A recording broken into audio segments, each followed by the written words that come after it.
Bonjour à toutes, on se retrouve, c'est encore Marina et je vais vous parler aujourd'hui toujours et encore des relations toxiques et je vais vous parler dans cette vidéo en fait des comment, euh, comment comprendre si en fait vous êtes dans une relation toxique ou non et ça seulement en quatre questions. Évidemment, la première question à se poser, c'est est-ce qu'on est heureux? Est-ce qu'on est heureuse, pardon? Est-ce qu'on est heureuse? Est-ce qu'on est sereine? Est-ce qu'on est joyeuse lorsque la personne est présente avec nous? Est-ce qu'on a envie de rentrer chez nous le soir en sortant du boulot, tout simplement? Est-ce qu'au contact de cette personne, en fait, je ressens de la joie? Est-ce que je ressens du bien-être? Est-ce qu'elle me donne, elle me ressource? Est-ce que je me sens bien avec elle et lorsqu'elle est à mes côtés? Donc ça, c'est la première question à se poser, déjà dans un premier temps. Et je parle de manière générale. Vous pouvez vous mettre une note entre 0 et 10, tout en sachant que 10, c'est le maximum et que 0, c'est pas du tout, on se sent vraiment pas bien au contact de cette personne, ou même ne serait-ce que rien qu'à l'idée de penser qu'on va rentrer chez nous. Voilà. Notez, prenez une feuille, prenez un stylo, un papier, posez-vous tranquillement un petit instant et demandez-vous qu'est-ce que je ressens? Est-ce que je suis bien au contact de cette personne? Donc ça, comme je le répète, c'est la première question à se poser. La deuxième question à se poser, c'est est-ce que je ressens des douleurs physiques, des maux psychologiques? Est-ce que physiquement je me sens bien? Ou est-ce que je somatise entre guillemets? Est-ce que je dors bien le soir? Est-ce que je ne me réveille pas par des cauchemars? Est-ce que j'ai pas des douleurs qui surviennent de nulle part sans réellement comprendre pourquoi?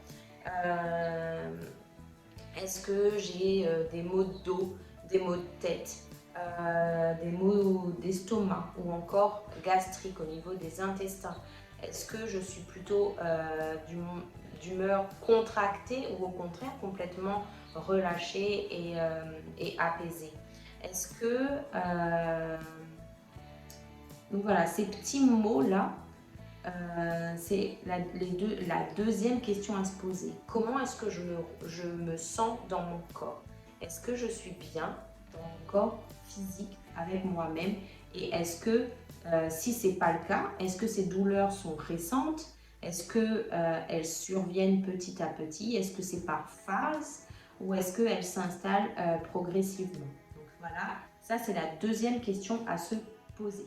Je rajouterai également, est-ce que vous avez du mal à déglutir ou alors est-ce que vous avez du mal à verbaliser les choses, à dire ce que vous pensez tout haut lorsque vous n'êtes pas d'accord, ou est-ce que vous avez tendance à vous renfermer en fait quelque part et à ne pas dire ce que vous avez envie de dire, ou en tout cas ce que vous pensez. Donc voilà, ça c'est la deuxième chose. Pour la troisième question à se poser, c'est est-ce qu'on a le même cercle d'amis avant que cette personne entre dans notre vie? Est-ce que nos habitudes ont changé ou non? Est-ce qu'on côtoie autant nos amis avant cette rencontre ou est-ce qu'on les a délaissés? Est-ce qu'on voit autant notre famille ou au contraire on est plutôt renfermé et du coup beaucoup plus à faire des choses avec cette personne, notre compagnon actuel ou non?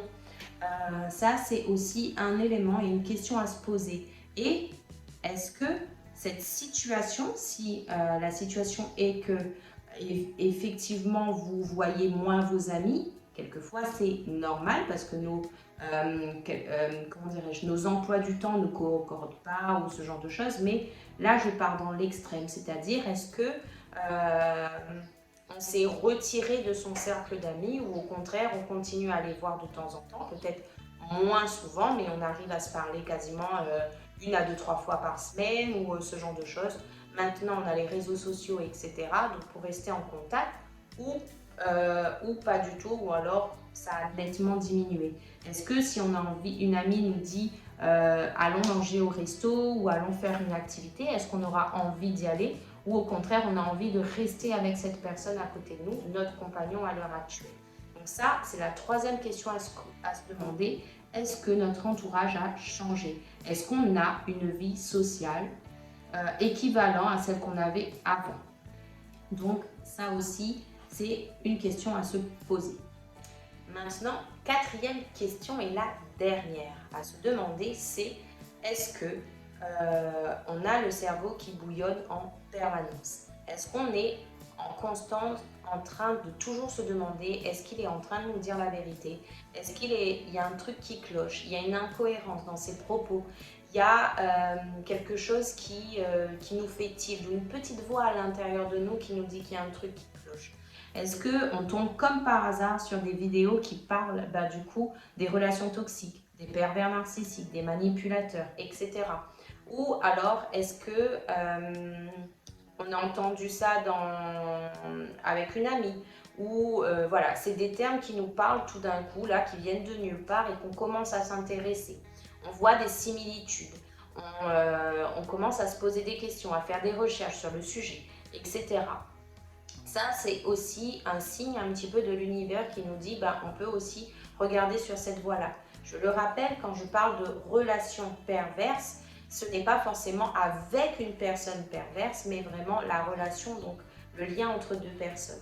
Bien sûr, cette vidéo, elle est un petit peu plus axée sur la personnalité narcissique, à proprement parler, mais il n'y a pas que des manipulateurs sur Terre, il n'y a pas que des pervers, mais c'est vraiment ce lien aussi étroit entre deux personnes. Je vous laisserai regarder la vidéo de la semaine dernière sur le sujet, que je vous mettrai à la fin de cette vidéo pour que vous puissiez avoir accès à celle-ci. Donc voilà. Pour revenir à notre quatrième question à se poser, c'est vraiment ça, c'est de se demander est-ce qu'il y a une petite voix en nous qui nous dit que c'est pas normal? Est-ce qu'il y a une incongruence entre ce qu'il dit et ce qu'il fait, entre sa parole, ses paroles, ses mots et ses actions? Est-ce qu'il va toujours nous dire des belles choses, etc., mais il ne va pas mettre en pratique ce qu'il nous a promis, par exemple? Est-ce qu'on sera toujours dans l'attente de? Est-ce qu'on sera toujours dans notre tête à ruminer, à se poser des questions, à se demander est-ce que c'est pas moi qui ai fait quelque chose pour qu'il se comporte différemment? Est-ce que c'est pas parce que j'ai fait ci ou ça ou ça? Cette culpabilité, cette charge mentale, cette comment dirais-je, cette fatigue et ce brouillard mental fait que c'est la quatrième question à se poser. On a l'impression d'être tout le temps fatigué, d'être tout le temps en train de penser, de ne pas s'arrêter, de somatiser aussi dans notre corps. Eh bien, c'est des signaux d'alerte que oui, effectivement, nous sommes dans une situation, en tout cas dans une relation qui n'est pas très équilibrée, pas très saine. Il faut savoir que lorsqu'on est dans une relation, que ce soit amoureuse, sentimentale donc, ou alors familiale ou amicale, il y ait un équilibre. Et le manque d'équilibre en fait qui induit en fait ce mal-être, ce mal-être interne, ce brouillard interne, mais dans toutes les sphères de notre être, fait que oui, effectivement, dans ces cas-là, cette relation-là, en tout cas, elle n'est pas saine pour nous, elle n'est pas équilibrée. Il faut savoir, et je le dis à chaque fois, qu'on ne change personne. Les gens changent parce qu'ils en ont envie. Si c'est quelqu'un de construit de manière perverse, manipulatrice, etc., elle ne changera pas. Ça sert vraiment à rien de se battre, de se torturer, de se dire mais oui, mais peut-être qu'elle va changer. Parce qu'il y a 10 ans de ça, et finalement, elle n'était pas comme ça. Donc peut-être que oui, elle a raison, que c'est moi qui lui ai... que la relation, que mon comportement a fait que... Et peut-être que c'est le cas.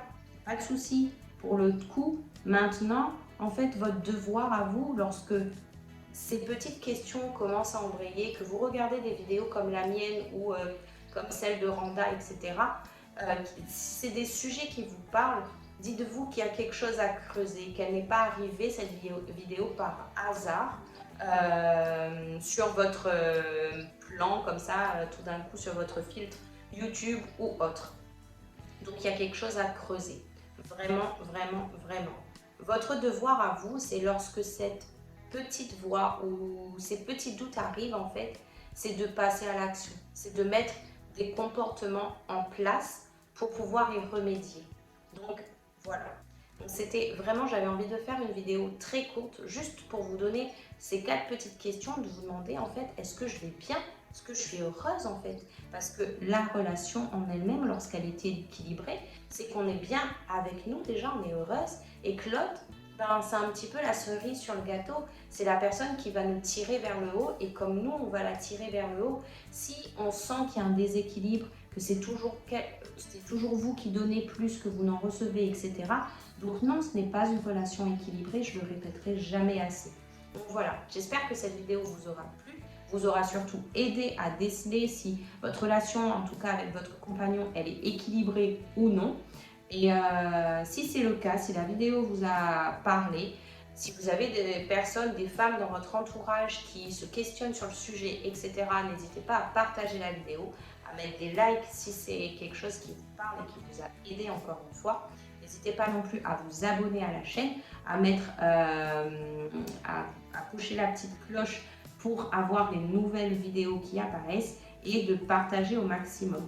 Donc, vous pouvez me retrouver également sur mon Facebook professionnel, Le Beau Marina, que je vous mettrai juste en haut de la vidéo pour que vous puissiez me retrouver encore pour plus d'astuces et plus de profondeur sur le sujet. En tout cas, je vous souhaite une excellente journée. J'espère que la vidéo, encore une fois, vous aura plu et je vous fais des gros bisous. Bye bye!